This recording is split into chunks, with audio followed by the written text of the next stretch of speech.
presenta su programa.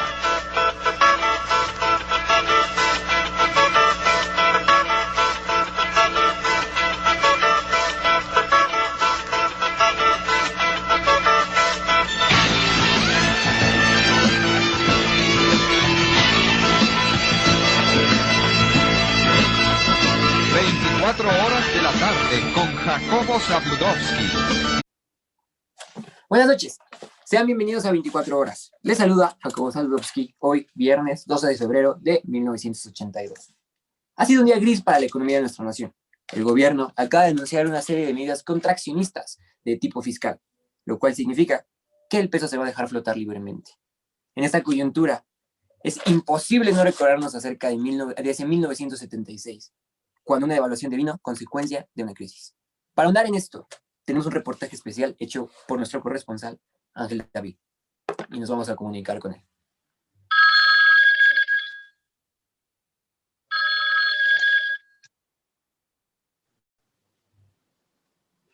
Ángel David, buenas noches. Jacobo, buenas noches. Claro que sí. Los dejo contigo. Buenas noches, auditorio, querido público espectador. Con la devaluación de 1976, la primera en 20 años, presenciamos lo que parecía el declive del modelo de desarrollo estabilizador, el cual se expandió incluso al sexenio del presidente Luis Echeverría, con su famosísimo desarrollo compartido, aquel que prometía una mejor distribución de la riqueza. ¿Lo recuerdan?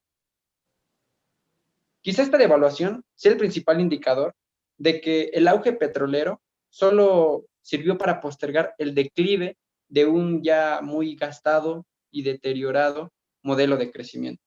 Para averiguarlo, primero tenemos que recordar cómo es que se petrolizó la economía de México. A continuación, un pequeño reportaje que trata sobre esto. La mañana del lunes 1 de diciembre de 1976, José López Portillo toma posesión como nuevo presidente de México. En su discurso reconoce la agonía de la estrategia económica y la pérdida de confianza social. Al dar a conocer su propósito de valerse de instrumentos reactivadores para combatir la crisis y la inflación, y no únicamente de los de índole monetaria y financiera que, puntualiza, desalientan la demanda, traza una línea de continuidad con la política económica de la gestión saliente y, aunque pasa casi inadvertido, ya alude a la disponibilidad de recursos petroleros y a las posibilidades que estos pueden ofrecer para el desarrollo del país. En el mes de marzo de 1976, durante una de las reuniones de evaluación realizadas al final del gobierno de Echeverría, Antonio Dovalli, entonces director de Pemex, informaba que las reservas de petróleo eran de 6.338 millones de barriles, por lo que México está a punto de transformarse en un exportador de petróleo crudo. No es para menos esta estimación. Al finalizar 1977, las reservas probadas son ya de 16.000 millones de barriles de petróleo. La producción diaria de crudo y las ventas externas con relación al número de barriles producidos y vendidos en 1976 han aumentado en 21.5 y 114 respectivamente, por lo que los nuevos recursos petroleros permiten reintegrar millones de dólares recibidos y pagar por adelantado deudas contraídas. Como país de contrastes, ha estado acostumbrado a administrar carencias y crisis. Ahora en petróleos, en el otro extremo, tenemos que acostumbrarnos a administrar la abundancia.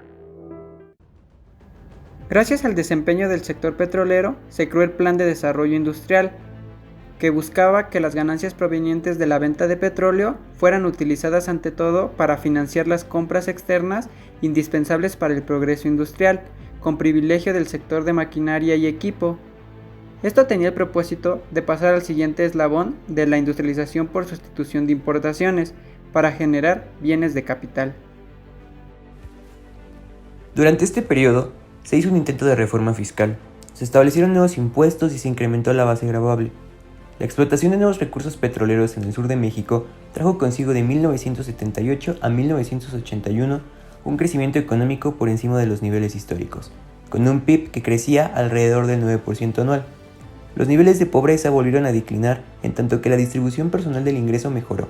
Así, de 1977 a 1981, el coeficiente de Gini registró una reducción de 49 a 42.5. A finales de los 70, algunos síntomas problemáticos ya estaban presentes y eran preocupantes. El déficit fiscal primario permaneció bajo control en el contexto de una duplicación de los ingresos gubernamentales por petróleo como fracción del PIB. Esto originó una rápida expansión en el gasto del gobierno y que la tasa de inflación alcanzara niveles de alrededor del 18%, contribuyendo a una continua apreciación del tipo de cambio real. Todos estos factores contribuyeron a un desajuste en la balanza de pagos y finalmente en desequilibrios que fueron financiados con deuda externa. La economía se estaba infectando. Estaba adquiriendo la enfermedad holandesa.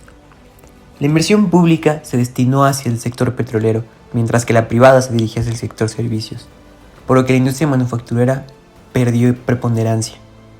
Así, un plan ambicioso de desarrollo industrial basado en el auge petrolero no logró cumplir sus cometidos. El sector externo tuvo una injerencia preponderante en el fin del auge petrolero. La duplicación de los precios del petróleo y el incremento de las tasas de interés externas generaron una disponibilidad casi ilimitada de créditos para el país. Sin embargo, estos choques externos fueron malinterpretados por el gobierno mexicano, ya que esperaban que los altos y crecientes precios del petróleo se volvieran un rasgo permanente, mientras que las tasas de interés uno momentáneo. Con esta visión optimista se optó por una expansión fiscal que engrosaba cada vez más la deuda externa. En la época actual, los países pueden dividirse entre los que tienen y no tienen petróleo. Nosotros lo tenemos. 1981 fue testigo de un masivo deterioro de los desequilibrios macroeconómicos. El valor real del peso alcanzó un nivel histórico al apreciarse alrededor del 30%, en tanto el déficit financiero del gobierno casi se duplicó entre 1980 y 1981.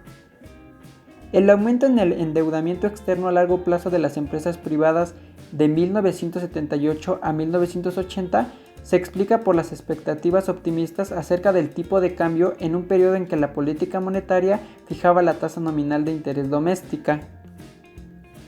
Después de obtener fuertes préstamos del extranjero en 1979 y 1980, el sector privado mexicano empezó un ataque especulativo sin precedente sobre el peso en la primera mitad de 1981.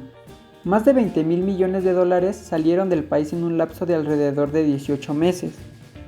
La magnitud de la fuga de capital fue tal que absorbió 54% del incremento de la deuda externa mexicana. Pero, ¿a dónde fueron a dar las ganancias del petróleo? Los subsidios al sector privado fueron la forma principal en que se gastaron las ganancias del petróleo, incluyendo los subsidios al precio del petróleo. Muchas gracias por tu interesante trabajo, David.